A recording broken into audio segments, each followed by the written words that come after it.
तोशु चलता है जबरदस्त चाल और अनुज मार मार कर देता है सागर और तोशु को बेहाल। जी हाँ दोस्तों, गजब का एपिसोड आया आज। बहुत पिटाई होती है तोशु की भी और सागर की भी। और इतना ही नहीं, तोशु को घर से बाहर निकल जाने की धमकी दे देता है अनुज। कमाल है ना दोस्तों। आराम से रहता है मगर रहने कौन देता है, इसलिए बोलना ही पड़ता है। इसलिए अब देखिए, समय का फ़ायदा उठाता है तोशु। उस कमरे में जाता है जहाँ खजाना होता है, रुपए पैसे और जेवर होते हैं, निकाल लेता है। अब तभी सागर और मीनू उसे देख लेते हैं और चिल्लाते हैं, कहते हैं क्या कर रहे हो भाई, आप क्या कर रहे हो तोशु। अब तोशु चिल्लाता है, घर वालों को बुलाता है और उन पर ही चोरी का इल्ज़ाम लगाता है।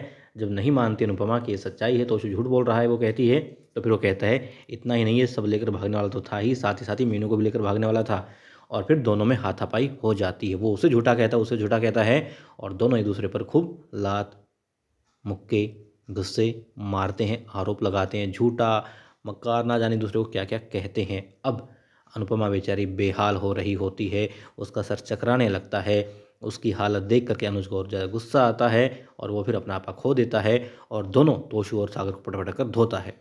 अनुज सागर को भी धमकाता है और साथ ही तोशु को कह देता है, यदि इतना ही जोश दिखाना है तो घर से बाहर जाओ और अपनी तशरीफ़ उठाओ, यहाँ से बाहर निकल जाओ, आशा भवन में रहने की कोई ज़रूरत नहीं है। और दोस्तों, ज़रूरत है बताने के लिए, वीडियो आपको अच्छी लगती है तो फिर अपना प्यार जताइए, कमेंट, लाइक और सब्सक्राइब बढ़ाइए।